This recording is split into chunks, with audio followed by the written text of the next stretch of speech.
राग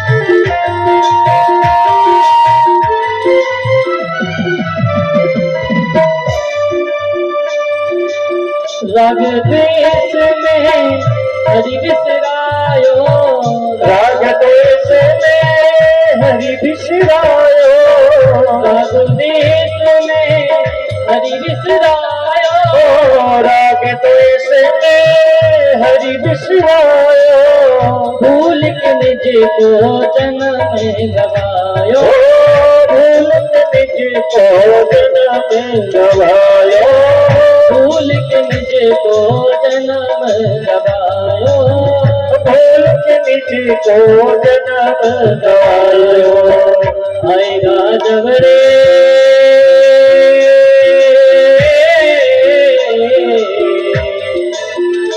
आएगा जब रे बुलावा हरि का, उड़ के सब कुछ जाना पड़ेगा, उड़ के सब कुछ जाना पड़ेगा, उड़ के सब कुछ जाना पड़ेगा, उड़ के सब कुछ जाना पड़ेगा।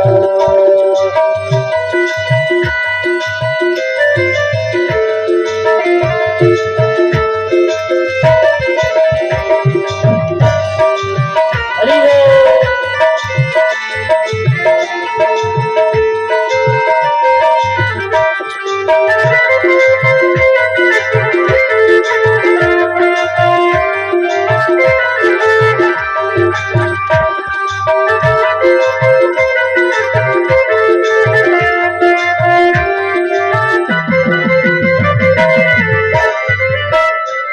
तो हमें क्या करना है?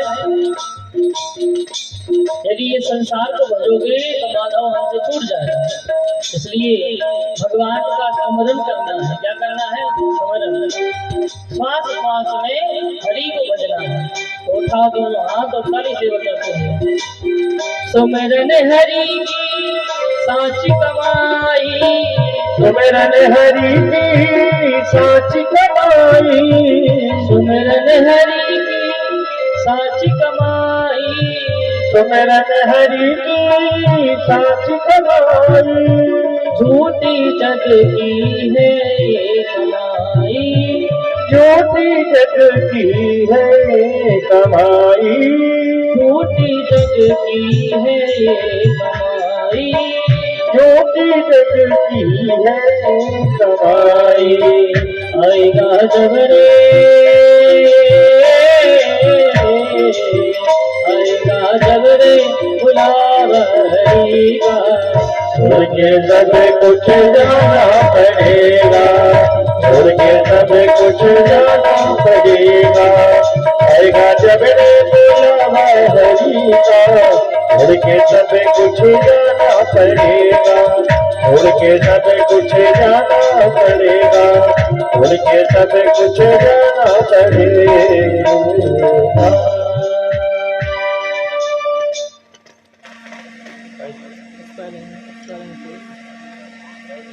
आएगा जब रे बुलावा हरि का। किस किस को जाना है? यदि मान लो भगवान आ गए और भगवान आपको लेने आ गए तो कौन कौन चला जाएगा? बस सोचो, भगवान आए हैं आपको लेने के लिए तो कौन कौन जाएगा साथ? सब। बस तो क्या करना पड़ेगा? अर्जी कर तू हर से सी, बोलो, अर्जी कर तू हर से सी,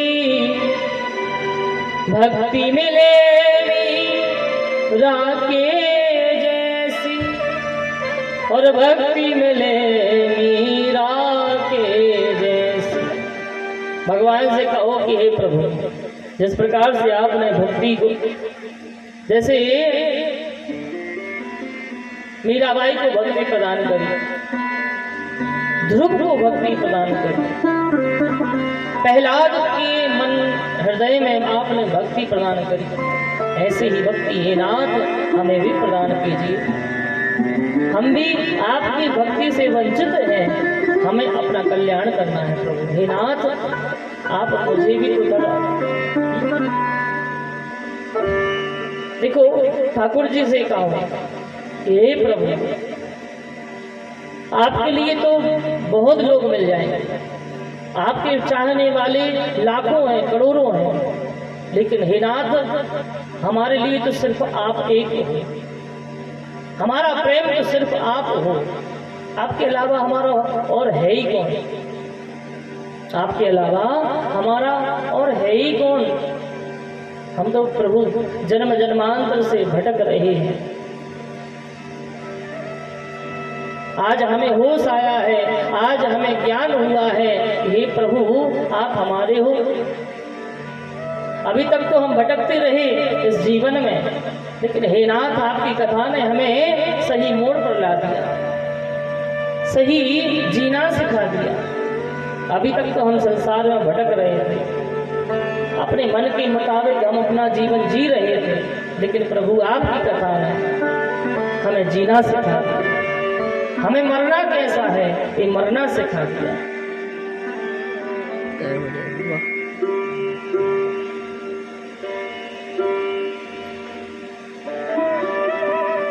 श्रीमद् भागवत की जो कथा है हमें मरना सिखाती है। कैसा सिखाती है? कथा हमें मरना सिखाती है कि हम मरे कैसे।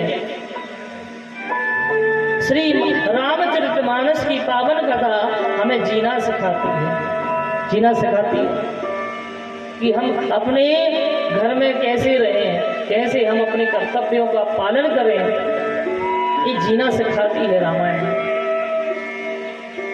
लेकिन भागवत हमें मरना सिखाती है। ऐसे तो लाखों लोग मर रहे हैं, हाँ जन्म हुआ तो मर रहे हैं, मरते जा रहे हैं, लेकिन ऐसे मरो, इस संसार से ऐसे जाओ कि फिर इस संसार में ना आना पड़े। लोग जन्म लेते हैं, अपना जीवन जीते हैं और मर जाते हैं। ऐसे मरने से, बार बार मरने से क्या मतलब? हाँ ऐसे मर जाओ भैया कि इस संसार में फिर ना आना पड़े, ये दुख तकलीफें ना झेलनी पड़े, और भगवान से कहो कि हे प्रभु हमें तो अपने चरणों में स्थान दे दो। बस हम जो जन्म जन्मांतर से भटक रहे हैं, ये 84 में भटक रहे हैं, बस ये भटकाओ कम कर दो। हमें तो अपने निज चरणों में, आपके चरणों में, आपके पावन सानिध्य में आप हमें रख लो। कभी कभी भगवान से बात किया कर। देखो ये सत्संग हमें जीना सिखाता है। यदि जीवन में सत्संग नहीं होता तो हमें अपना ज्ञान नहीं हो पाता। हमें तो लगता है कि हमें तो और जीना है, ये संसार सागर हमारा है, हमें जीना है, यहीं रहना है। हाँ हमारे पत्नी बच्चे बंधु बांधव धन दौलत सब हमारे साथ ही रहेगी, कभी हमसे दूर नहीं होगी, हम तो ये सोचते हैं। लेकिन ये तो एक संसार सागर है ही, कब तक है? जब तक ये शरीर है। लेकिन जिस दिन ये शरीर सब हो जाएगा तो सब हमारे रिश्ते नाते सब यहीं पर छूट के यहीं रह जाएंगे। बोलो राधे राधे।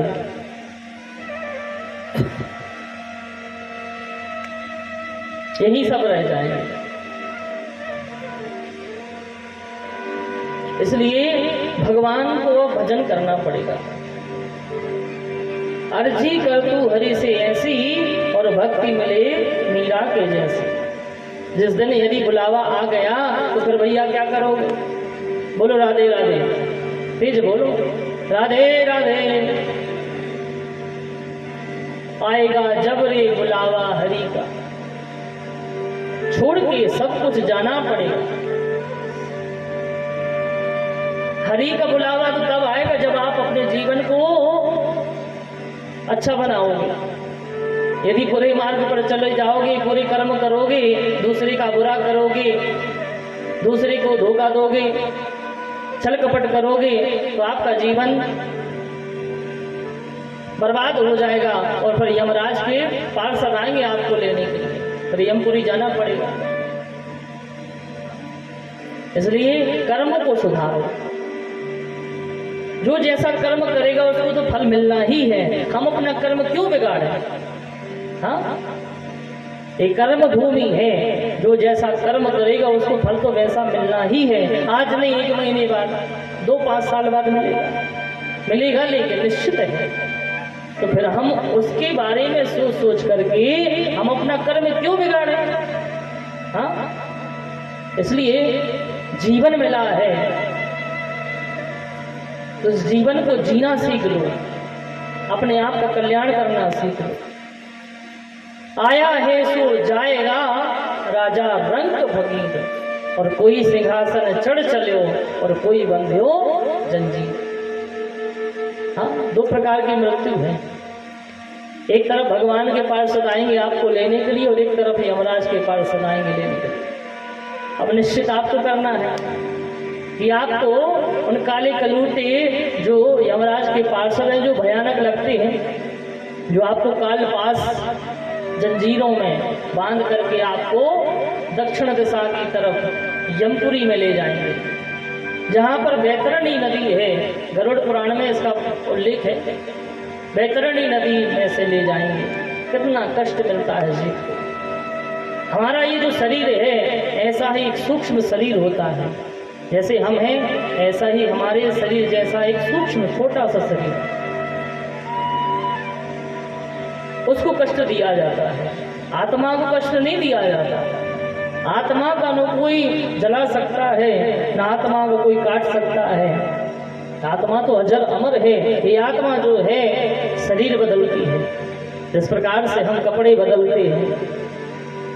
आज हमने दूसरा कपड़ा पहन लिया, कल सफेद वाला, कल कभी लाल पीला।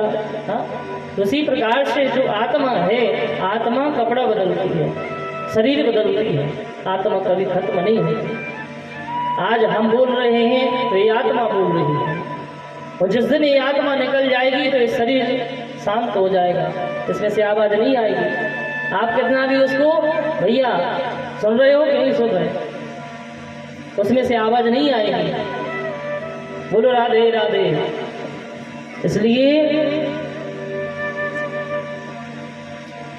समय जो है, समय का सदुपयोग करना सीखिए। आप अपने घर में रहते हैं, अपने घर के कार्य करते हैं, करते रहो। गृहस्थ जीवन मिला है, जियो, लेकिन उसके साथ साथ में इतना समय तो निकालो कि भगवान को याद तो कर लो। हाँ, रामायण जी एक तरफ धूल खा रही हैं, रखी हैं एक अदिया में, कहीं पटिया पर रखी होंगी। हाँ, जे नहीं कि अच्छा सा कौन पे एक अच्छा सा कपड़ा, अच्छे मखमल वाले कपड़े में लपेट कर रख दो। हाँ, धूल चढ़ी होगी, 2-4-6 महीनों साल भर से उठाई नहीं होगी। चलो भैया रामायण जी पढ़ लें, इतना हमारे पास समय नहीं है कि नहीं? बोलो राधे राधे। बोलो जाओ भैया राधे राधे। नींद नहीं आए, नहीं तो नींद आने लगा कथा में।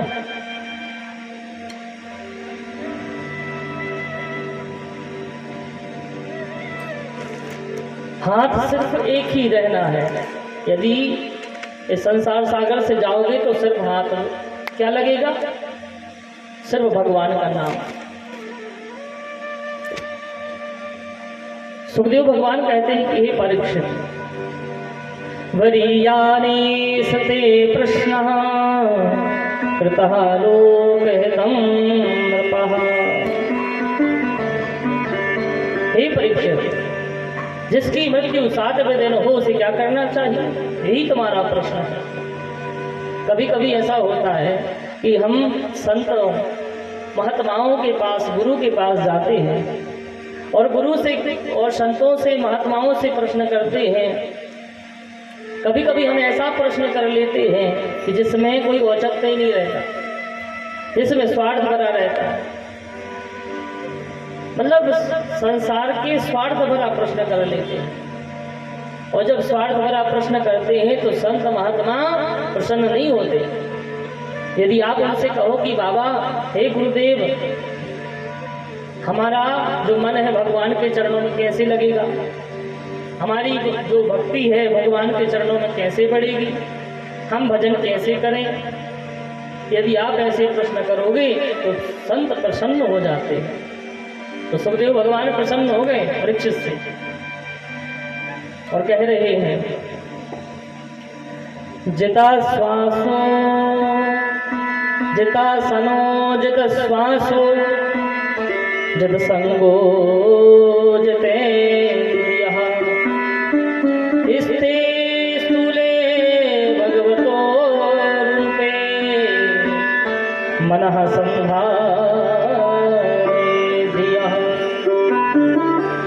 जिता सनो जित श्वासो जित संगो जितेन्द्रियः स्थूले भगवतो रूपे मनः संधार धियः। सुखदेव जी कहते हैं कि हे राजा परीक्षित, सबसे पहले आसन को जीतो। इसको जीतो, आसन को।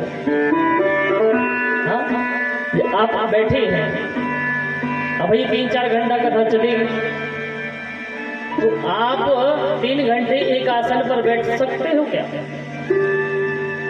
थोड़े से पैर दर्द करने लगे तो एक पैर थोड़ा सा सीधा कर लिया, हाँ, फिर सही बैठ गए, फिर दूसरा पैर सही कर लिया, और ज्यादा ही दर्द करने लगे पैर तो अपना मोबाइल निकाला और देख लिया, भले ही फोन नहीं आया, देख लिया कि फोन आ गया, लोगों को लगे कि हाँ फोन आ गया, उठ करके चले जाते हैं, थोड़ा घूम घाम करके फिर आ जाते हैं। हाँ, तो मतलब पहले आसन को जीतो।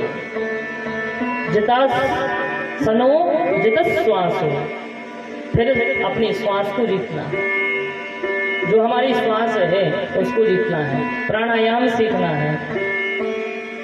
जित संगो जितेन्द्रियः, जित संगो यानी हमारा जो संग है वो अच्छा होना चाहिए। यदि हमारा संग बुरा हो गया, बुरी संगत मिल गई जीवन में, तो फिर क्या होगा? हमारा जीवन बिगड़ जाएगा, बर्बाद हो जाएगा, खत्म हो जाएगा।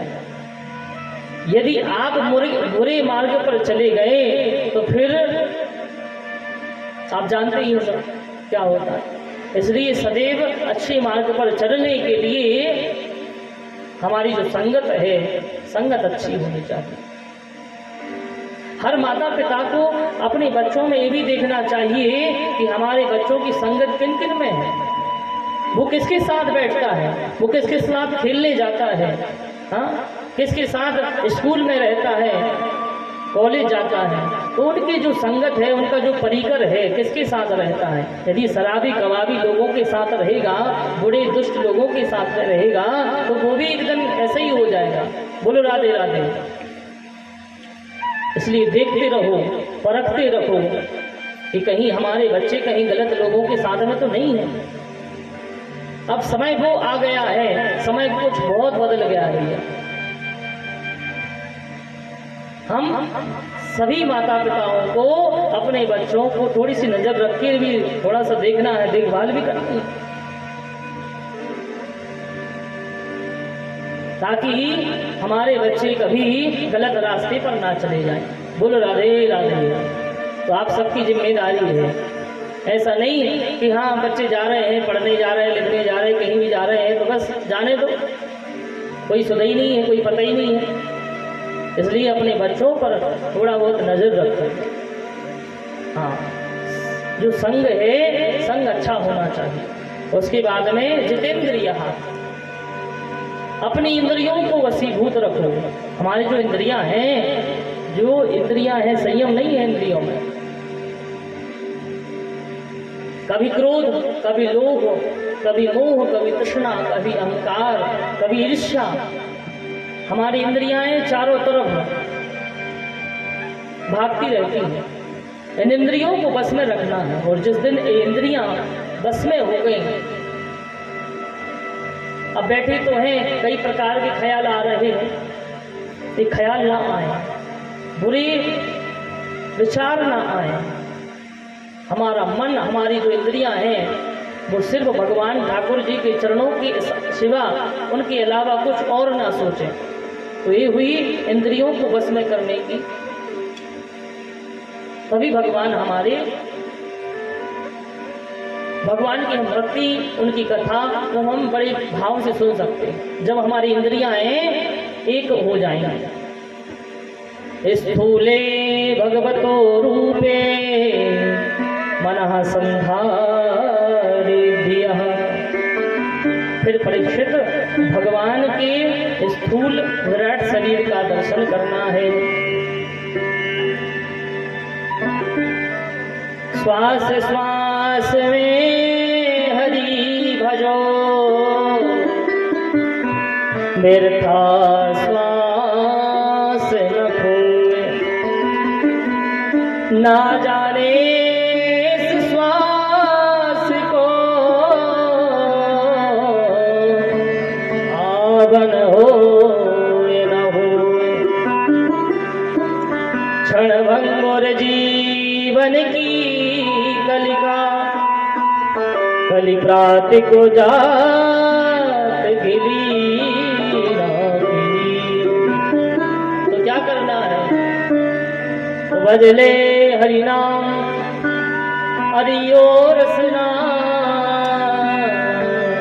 तेरे अंत समय पे हिली ना हिली। इसलिए हे रसना, क्षण भंगुर यह जीवन है। इस क्षण भंगुर जीवन में इस जीवन का पुष्प खिला कि नहीं खिला? हम सुबह उठे, सोकर उठे कि नहीं उठे? ये जीवन रूपी पुष्प खिला कि नहीं खिला? इसलिए भजले हरि नाम हरियो रसना। इस रसना का ही तो खेल है कि नहीं? रसना कुछ भी करवा देती है, लड़ाई भी करवा देती है। बोलो राधे राधे। इसी से भगवान का भजन भी चलता है और इसी से लट्ठे भी चल जाते हैं। चल जाते कि नहीं चल जाते? इन 32 दांतों के बीच में रहती है जीव। हाँ, और कहीं दांतों ने दबा लिया तो वे कड़ भी जाती है। पहले ये जो जीव है, ये जीव किसी को भी अपशब्द कह सकती है, किसी को भी बुरा कह सकती है, निंदा कर सकती है, और फिर चुपचाप जाकर के दांतों के बीच में बैठ जाती है। इसलिए भजले हरि नाम हरियो रसना। जब जीवन का अंत समय आएगा तो अंतराम कहीं आवत ना है। यदि आपका भजन प्रबल होगा, आपने यदि भजन किया होगा, तो भजन के प्रभाव से अंत समय में यदि गोविंद का दर्शन हो गया, प्रभु का नाम हमारी जिह्वा पर, हमारे नयनों में उनकी छवि, मुख पर उनका नाम यदि आ गया, चित्त में परमात्मा की चंचलता चपलता रूपी जो झलक दिख गई, तो समझो आपका कल्याण हो गया। अजामिल की तरह है जिसने अपने अंत समय जीवन में प्रभु को पुकारा, तो उसका कल्याण हो गया। तो भजले हरि नाम हरियो रसना, फिर अंत समय पे हिली ना हिली। सुखदेव भगवान कहते हैं कि हे राजा परीक्षित, इस प्रकार से मैंने तुम्हारे लिए कुछ नियम बताए हैं कि पहले अपने आसन को जीतो, श्वास को जीतो, संग को जीतो, इंद्रियों को जीतो, उसके बाद में भगवान के स्वरूप का दर्शन करो। और जैसे जैसे हम दर्शन करेंगे वैसे वैसे हमारे चित्त की जो चंचलता है, विषय भोग है, ये मिटने लगेंगे। बोलो राधे राधे।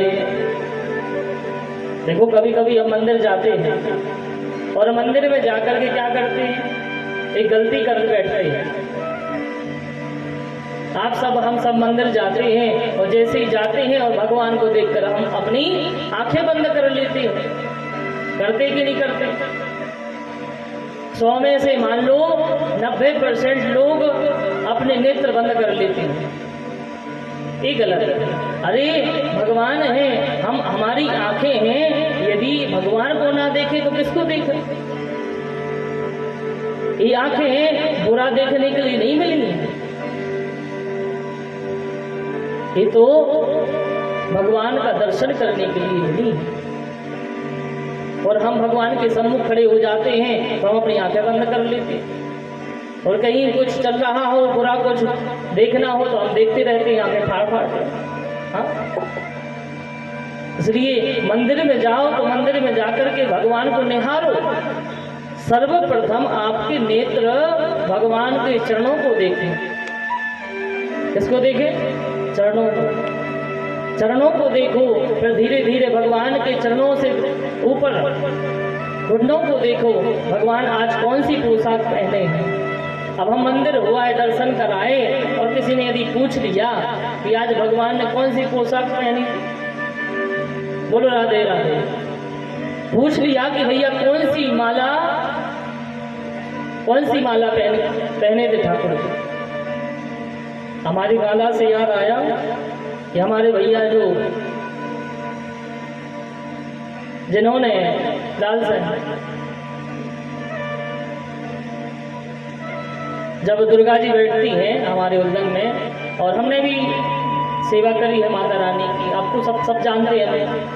तो वहाँ पर माता रानी की जो सेवा होती है नवरात्रि में, तो ऐसे ही हमारे यजमान जी हैं भैया, उनकी बालिका है, बड़ी सुंदर सुंदर माला बना करके माता रानी की सेवा करती है। माला के द्वारा ये सेवा होती है, तो इसमें भी 3-4 घंटे लगते हैं। हाँ,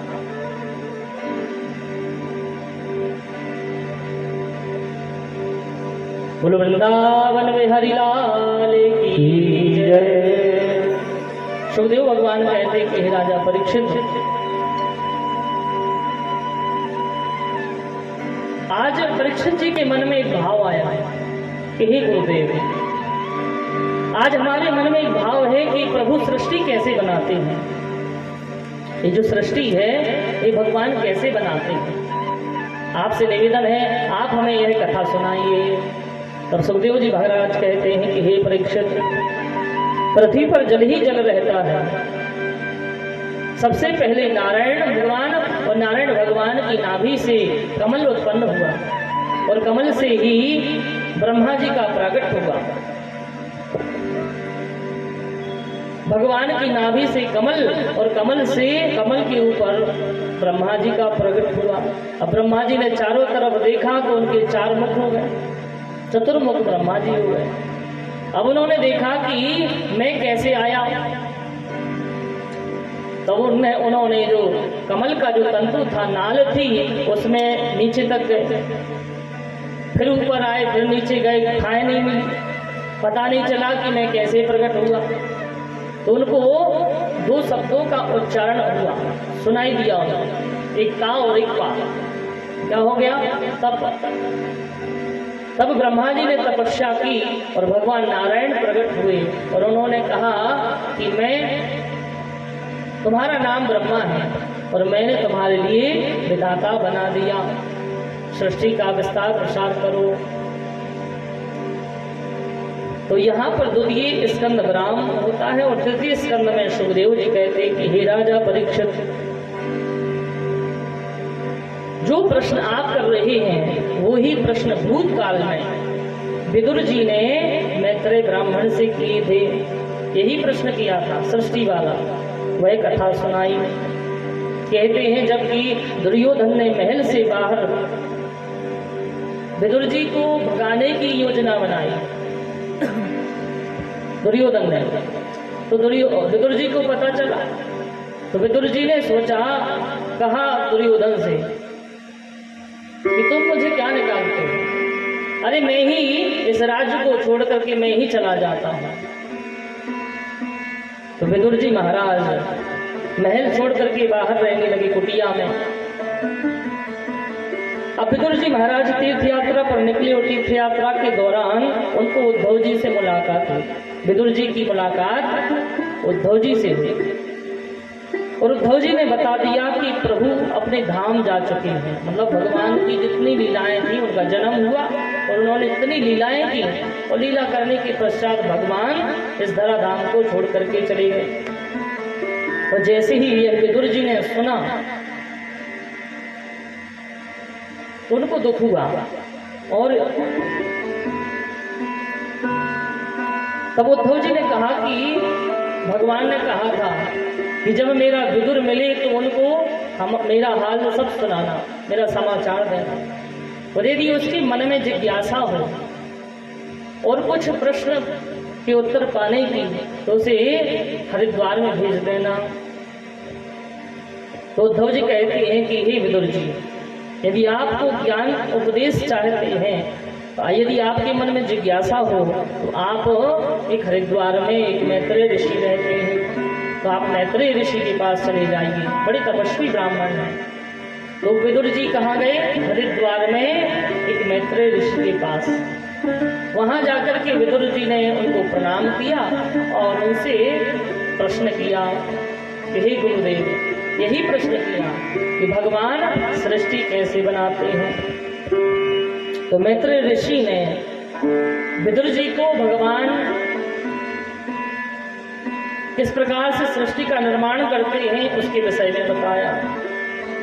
कहा सबसे पहले ईश्वर ही अकेला होता है, सबसे पहले परमात्मा ही अकेला होता है, चारों तरफ जल ही जल रहता है, ईश्वर का कोई रूप नहीं होता, निराकार है।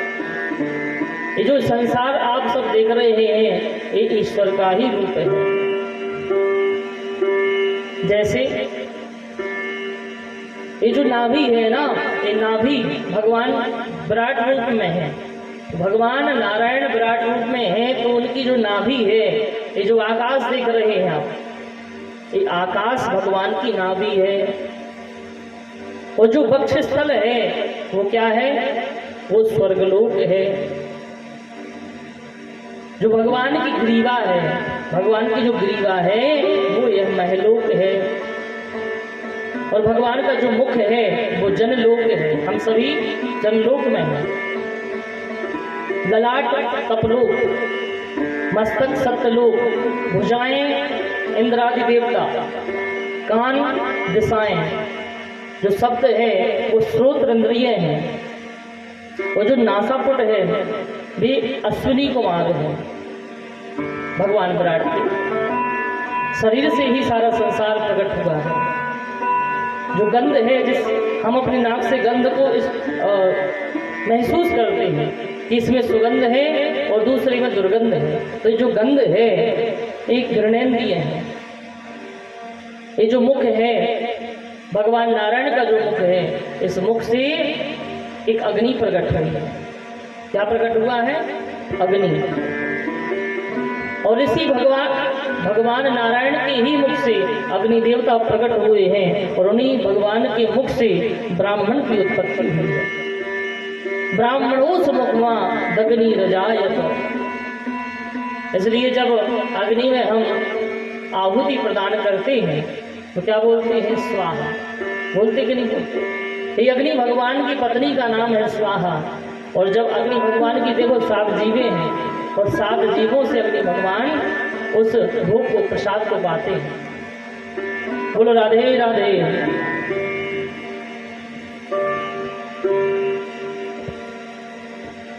मुख्य है अग्नि और मुख्य है ब्राह्मण।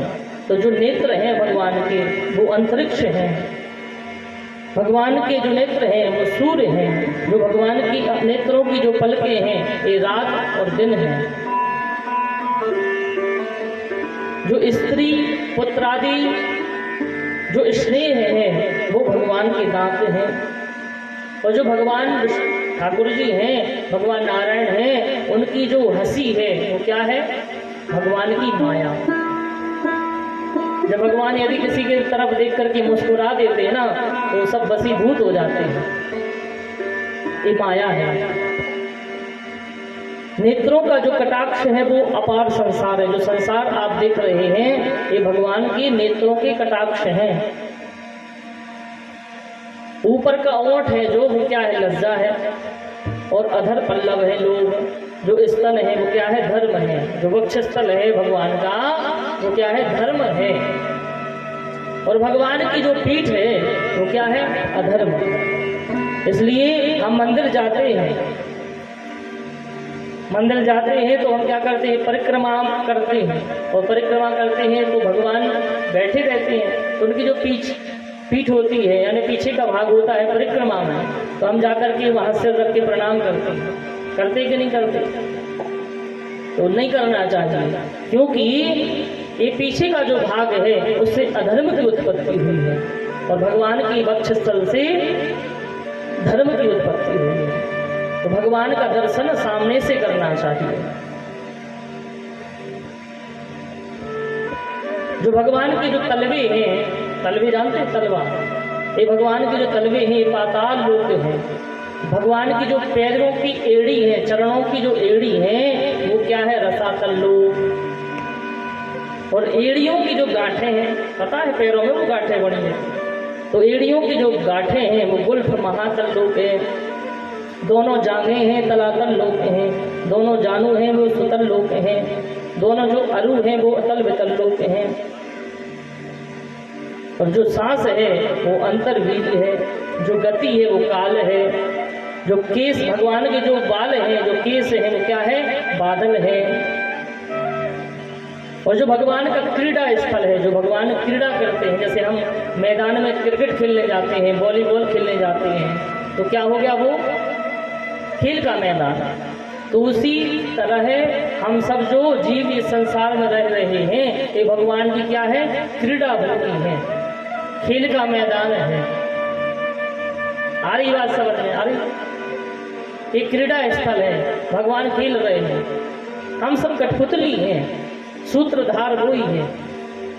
जिस प्रकार से एक कठपुतली को चलाने वाला, खिलाने वाला एक अपनी उंगलियों में धागे बांधे रहता है, तो धागों से वो कठपुतली नाचती है सब, उसी प्रकार से हम भी भगवान की कठपुतली हैं।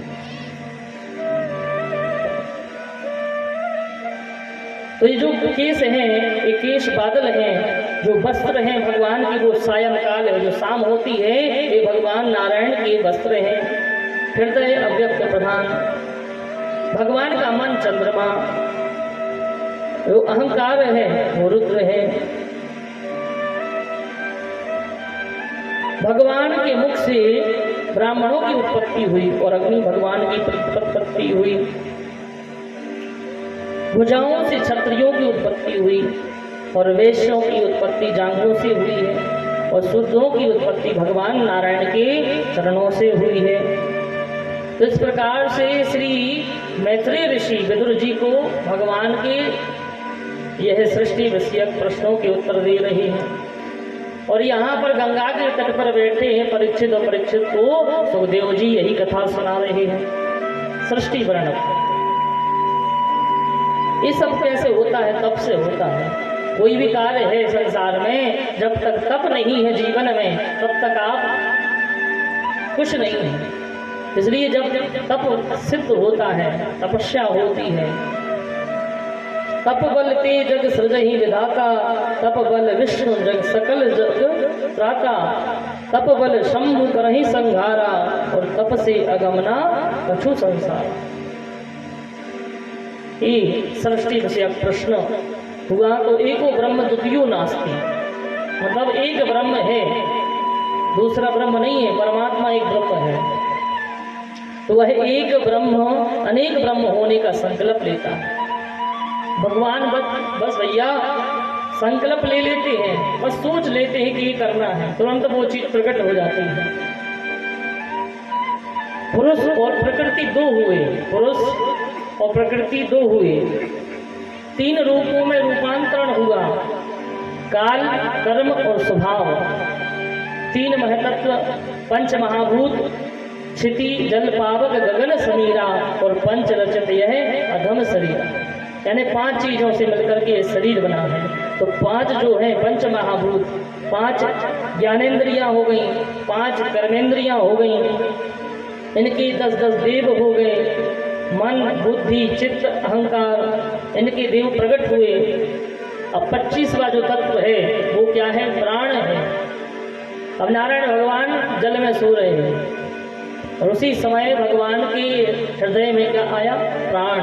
जैसे ही प्राण आया तो वो है जो विराट पुरुष है भगवान नारायण, वो जल से बाहर आए। जैसे ही जल से बाहर आए तो वेदों में मंत्र है, सहस्र शेषा पुरुषः सहस्राक्षः सहस्रपाद शभूमि गुं सर्वतस्वद्वाप्यतिष्ठ दिशांगुलम।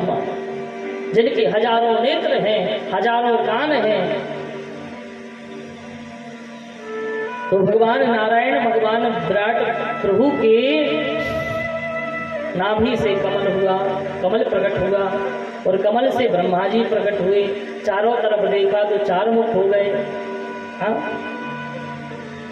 उन्होंने देखा कि मैं कहाँ से आया, कोई छोर नहीं मिला। तपस्या करी और भगवान नारायण प्रकट हुए और उन्होंने कहा कि मैंने तुम्हें ब्रह्मा की पदवी दी, आज से तुम सृष्टि के विधाता हो और सृष्टि का विस्तार प्रसार करो।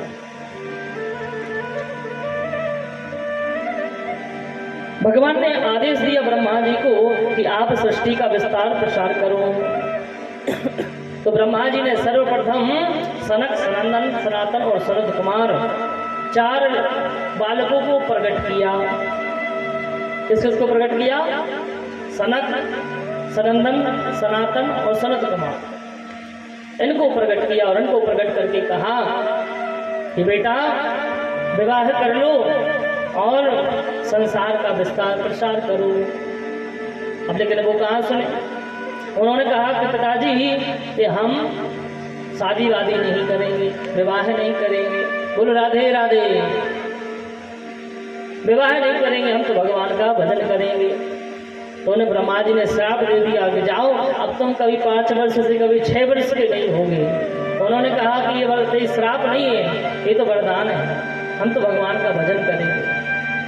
उनका भजन इतना प्रबल हो गया तो उनको काल गति प्रभावित नहीं कर पाई। वो कभी 5 वर्ष से कभी 6 वर्ष के नहीं हुए, नित्य जमाना। अब भैया सुखदेव भगवान कहते हैं कि परीक्षित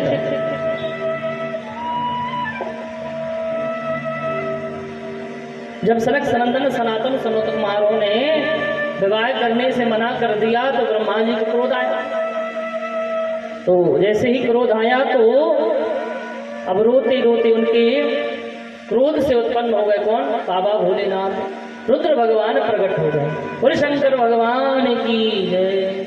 जैसे ही शंकर भगवान प्रकट हुए तो ब्रह्मा जी ने कहा कि आप सृष्टि का विस्तार प्रसार करो। अब शंकर जी को तो जानते ही हो, शंकर जी ने क्या किया कि सारा संसार भूत प्रेतों से भर दिया। बोलो राधे राधे। जहाँ देखो वहाँ पर बड़े भयंकर भयंकर भूत प्रेत भर दिए।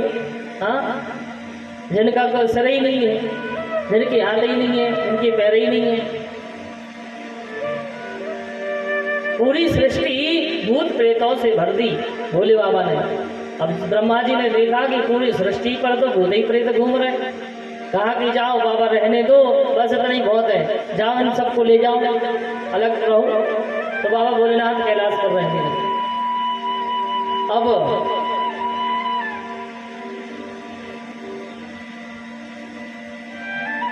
सृष्टि आगे बढ़ी है तो 10 ऋषि प्रकट हुए हैं। 10 ऋषि प्रकट हुए हैं ब्रह्मा जी से।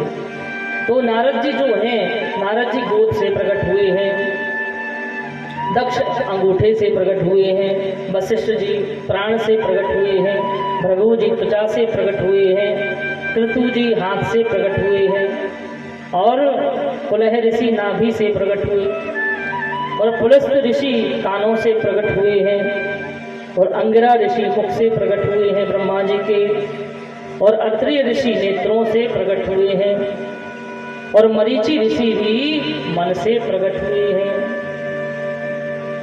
अब ब्रह्मा जी की जो छाया है, ब्रह्मा जी की छाया से कर्दम ऋषि प्रकट हुए हैं। कर्दम ऋषि, अब कर्दम ऋषि बाबा ने भगवान की तपस्या की है। भगवान की तपस्या कर रहे थे प्रभु को पाने के लिए, लेकिन अब उनको मन में एक भाव आया कि मैं तो बैठा हूँ यहाँ पर तपस्या कर रहा हूँ। संसार के जो लोग हैं वो विवाह करते हैं, उनके बाल बच्चे होते हैं, और उनके बाल बच्चे पिताजी पिताजी कहते हैं, कहते कि नहीं कहते? तो बड़ा आनंद आता है इन गानों को सुनते हैं, तोतली वाणी को सुनते हैं तो बड़ा आनंद आता है। तो हम क्या करें?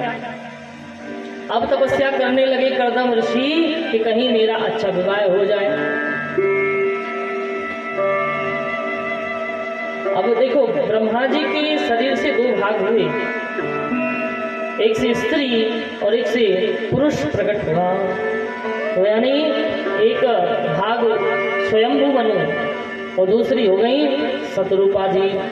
मतलब स्वयंभू मनु और शतरूपा ये सर्वप्रथम सृष्टि के पुरुष और स्त्री थे। जितनी हम जब सब संतानें हैं इस पृथ्वी पर, हम सब उन्हीं की संतानें हैं, मनु और शतरूपा जी। मनु और शतरूपा जी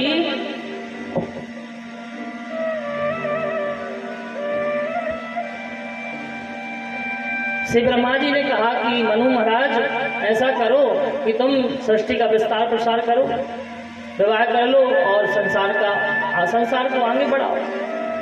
तो उन्होंने कहा कि जो पृथ्वी है, पृथ्वी कहाँ है? रसातल में है, रसातल में डूबी हुई है।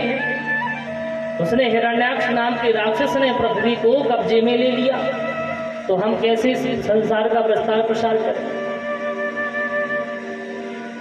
तो ब्रह्मा जी की नाक से छींक आई और नासिका से एक बारह है, यानी भगवान का एक रूप बारह है, यानी शुक्र अवतार भगवान लेकर प्रकट हो गए। बोले बारह भगवान की जय। बारह भगवान प्रकट हुए, छोटा सा बच्चा, यानी बारह यानी शुक्र अवतार। जैसे छोटे के धीरे धीरे पर्वताकार उन्होंने प्रभु ने अपना शरीर का आकार बढ़ाया है और पहुंचे हैं कहाँ? रसातल में। उस जल में पहुंचे, छलांग लगाई और वहां पर मिला कौन? हिरण्याक्ष। अब परीक्षित जी ने पूछा कि ये जो हिरण्याक्ष है ये कौन है? हिरण्याक्ष कौन है? तो कहा कि जो कश्यप ऋषि हैं, तो कश्यप ऋषि की दो पत्नी हैं, एक का नाम है दिति, जो दिति है वो राक्षसों की माता है, और जो अदिति मैया है वो देवताओं की माता है। तो कश्यप जो दिति जी हैं उन्होंने गर्भ धारण किया। कैसे? अब दिति जी ने कश्यप ऋषि से आग्रह किया। अब सायं काल का समय था और उन्होंने मना किया, सहवास हुआ। तो उससे क्या हुआ? हिरण्याक्ष नामक उसके गर्भ में, उनके गर्भ में जो बालक था, तो उस पर राक्षसी प्रवृत्ति की छाया पड़ गई। हाँ, सायंकाल बाबा भोलेनाथ माँ पार्वती की सवारी निकलती है, घूमने जाते हैं, इसलिए शाम के समय हमें पढ़ना नहीं चाहिए, शाम के समय हमें भोजन नहीं करना का चाहिए, शाम के समय हमें सोना नहीं चाहिए, शाम के समय हमें संसर्ग नहीं करना चाहिए। अब लेकिन दीदी से गलती हो गई, उनकी गर्भ में जो बालक था उस पर छाया पड़ी, तो वह कौन बना? हिरण्याक्ष और हिरण्याक्ष। दो बालक उत्पन्न हुए, तो वही हिरण्याक्ष पृथ्वी को लेकर के कहा जा रहा था, रसातल में पहुंचा था। तो भगवान वाराह का रूप लेकर के प्रभु पहुंचे और जाकर के उस हिरण्याक्ष नामक राक्षस को मारते हैं और पृथ्वी को अपनी दांतों पर भगवान धारण करके उस जल से बाहर आते हैं, उस पृथ्वी को भगवान रखते हैं। और अब मनु और शतरूपा जी का सृष्टि प्रारंभ होती है। उनके यहाँ 3 कन्याओं का जन्म हुआ। एक का नाम है आकृति, दूसरे का नाम है प्रसूति। आकृति, देवहूति और प्रसूति, 3 कन्याएं, और 2 बेटा हुए जिनका नाम है प्रियव्रत और दूसरे का नाम है उत्तानपाद। तो आकृति मैया का विवाह यज्ञ भगवान के साथ में हुआ और देवहूति मैया का विवाह कर्दम ऋषि के साथ में हुआ और प्रसूति जी का विवाह राजा दक्ष के साथ में हुआ। तो अब जो देवहूति मैया है, देवहूति मैया बड़ी तपस्या। अब यहाँ पर जो कर्दम ऋषि थे, कर्दम ऋषि भगवान की तपस्या कर रहे थे। अभी तो भगवान को पाने की लालसा थी कि मुझे प्रभु प्राप्त हो जाए। अब लेकिन मन में आ गया संसार से जुड़ा हुआ है सुख, तो उन्होंने सोचा हम भी विवाह करेंगे, तो तपस्या कर रहे हैं। तो भगवान प्रभु प्रकट हो गए और प्रभु ने प्रकट होकर के कहा कि बस वरदान मांगो। तो कर्दम ऋषि कहते हैं कि हे प्रभु, मुझे कुछ नहीं चाहिए, अरे मैं तो बस आपको पाने के लिए तपस्या कर रहा था। भगवान तो समझ गए कि भैया ये तो किसके लिए तपस्या कर रहा था? कि मेरा विवाह अच्छी बड़ी सुंदरी नारी से हो जाए। अब कर्दम ऋषि तो भैया मन मन भावे मूढ़ लाग, भगवान तो जानते ही मन में तो भा रहा है लेकिन बाहर से व्यक्त नहीं कर पा। भगवान ने कहा कर्दम जी, एक ऋषि आएंगे, मनु और शत्रुपा जी आएंगी, उनकी बेटी है बीज वाली जिनका नाम है देवहूति। हाँ, उनके साथ में आपका विवाह संबंध तैयार होगा, आप विवाह के लिए मना मत करना, ठीक है? भगवान अंतर्ध्यान। यहाँ मनु और शत्रुपा जी कहाँ आए? कर्दम ऋषि की कुटिया में। और कर्दम जी ऐसे ऋषि नहीं थे, बड़े तपस्वी सिद्ध महामुनि थे। और कहाँ? राजकुमारी पली बड़ी, हाँ, तो राजकुमारी देवहूति मैया मनु और शत्रुपा जी लेकर के आए कुटिया में। और चारों तरफ जब देखा उन्होंने तो एक तरफ सांप और सांप और नेवला साथ में बैठे, जो पक्षी विपरीत हैं, जो जीव विवक्ष में है वैसे जीव प्रेम से रह रहे उस कुटिया। मतलब ये तपस्या का प्रभाव था कर्दम जी का। मनु और शत्रुपा जी ने विनती की कि हे ऋषिगण, हमारी जो कन्या है देवहूति, उनका विवाह हम आपके साथ करना चाहते हैं। और देखो यहाँ पर कर्दम ऋषि ने भगवान से जब कहा कि ठीक है प्रभु, हम विवाह कर लेंगे लेकिन एक शर्त है, तो भगवान ने कहा था बताओ क्या शर्त है, क्या कामना है बताओ। तो उस समय कर्दम ऋषि ने कहा था कि चलो हम विवाह कर लेंगे लेकिन आपको हमारा बेटा बन करके आना होगा। बोलो राधे राधे। आपको हमारा बेटा बन करके आना होगा। तो भगवान ने कह दिया कि तथास्तु। तो यहाँ पर कर्दम ऋषि का विवाह देवहूति मैया के साथ में हो गया। अब कर्दम ऋषि का विवाह हो गया, देवहूति मैया आई हैं और देवहूति मैया को बाबा कर्दम ने कहा, देवी ये आपका घर है और हम भगवान का भजन कर रहे हैं। उन्होंने जो तपस्या लगाई, ध्यान लगाया, तो कितने साल हो गए? 40 वर्ष की तपस्या लग गई कर्दम ऋषि की विवाह के बाद। अब देवहूति मैया तो भाई पतिव्रता स्त्री थी, तो माताओं का धर्म क्या है? एक ही व्रत एक पद नेमा और काय वचन मन पति पद प्रेम। देवहूति मैया अपने पति यानी कर्दम ऋषि की सेवा करती, उनके शरीर को पहुंचती, जल से स्नान करा देती। वो तपस्या में मग्न थे लेकिन वो पति की सेवा करती। और कोई होता तो अपने पति को छोड़कर ही चली जाती कि नहीं? हाँ, ये तो भैया मग्न है तपस्या में, कौन हमारे लिए खाना लाएगा, कौन हमारे लिए राशन लाएगा, इससे अच्छा है कि हम अपने घर चले जाएं। बोलो राधे राधे। लेकिन ये हमारे सनातन धर्म की पतिव्रताएं माताएं हैं, धन्य हैं कि अपने पति की सेवा कैसे भी हो कर रही है। सबसे बड़ा जो धर्म है माताओं का वो क्या है? पति की सेवा। भले ही वो कैसा हो, शराबी हो, कबाबी हो, कैसा भी हो, आपका विवाह हुआ है तो वो आपका पति परमेश्वर है।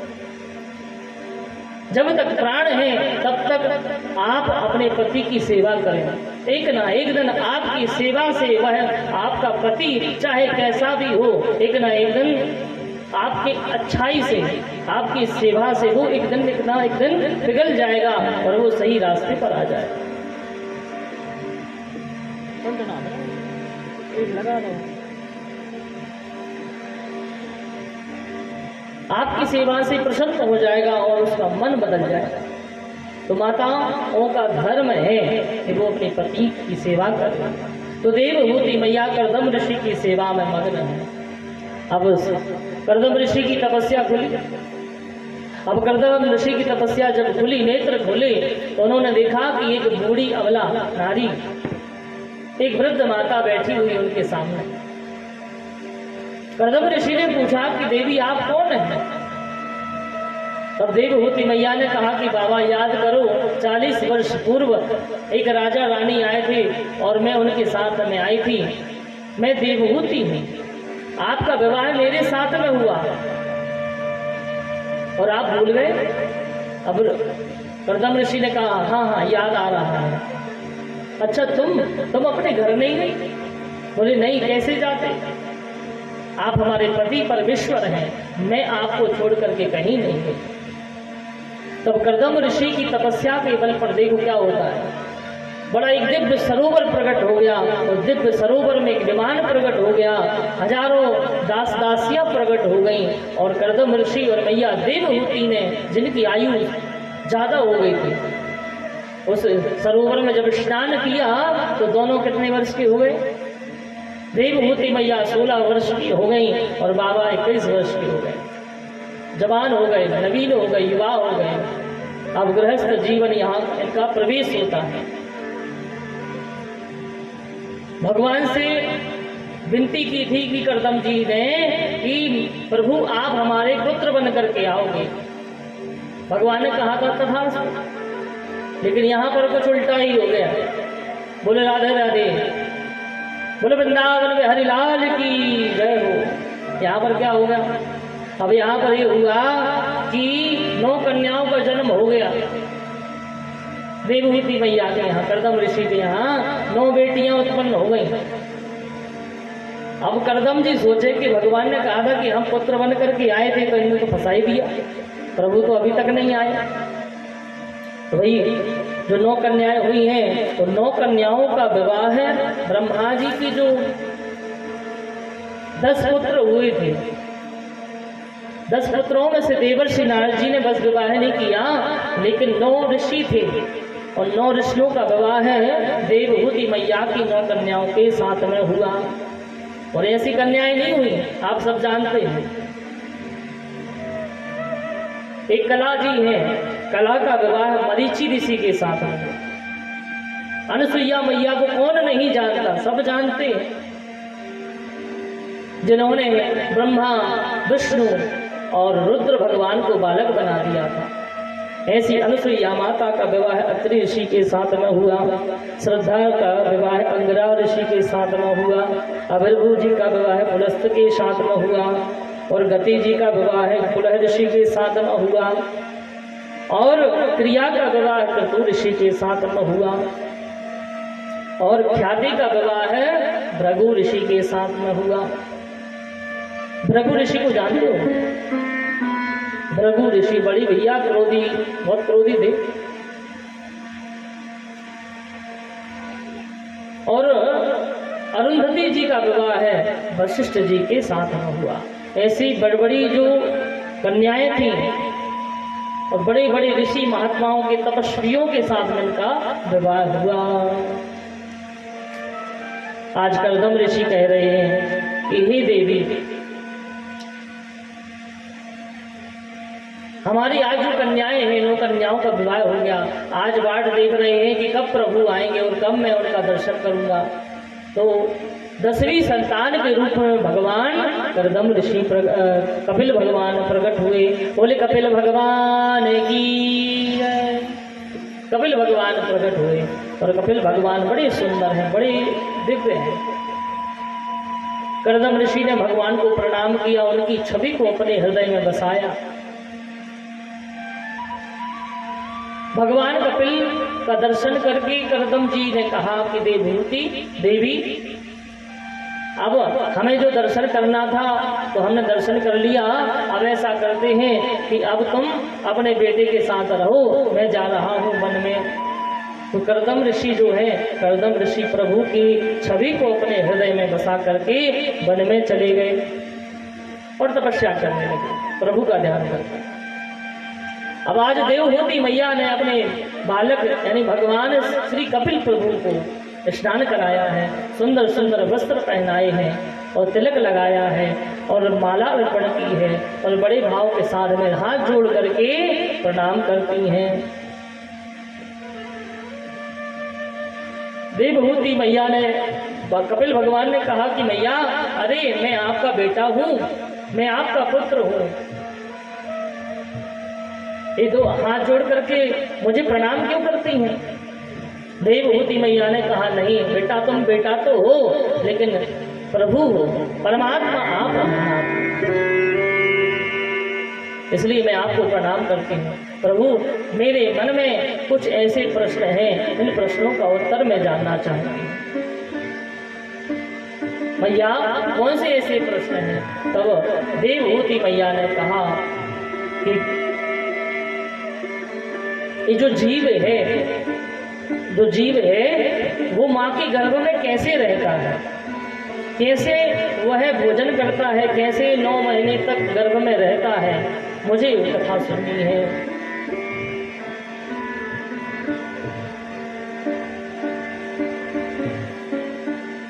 तब करदम कपिल भगवान मैया देवहूति के लिए जीव किस प्रकार से माता के गर्भ में रहता है वह कथा सुनाते हैं। देखो, जो छोटा सा जीव होता है ना, हम सब माता के गर्भ में जब रहते हैं तो ये जो जीव है ना, छोटी सी जगह रहती है उसको रहने के लिए, जहां पर मलमूत्र है, जहां मलमूत्र के सिवा कुछ और है ही नहीं। हाँ, उसमें कीड़े रहे, छोटे छोटे कीड़े हैं जो उस जीव को नोचते हैं, काटते हैं। वह जीव चिल्लाता है, जीव चिल्लाता है।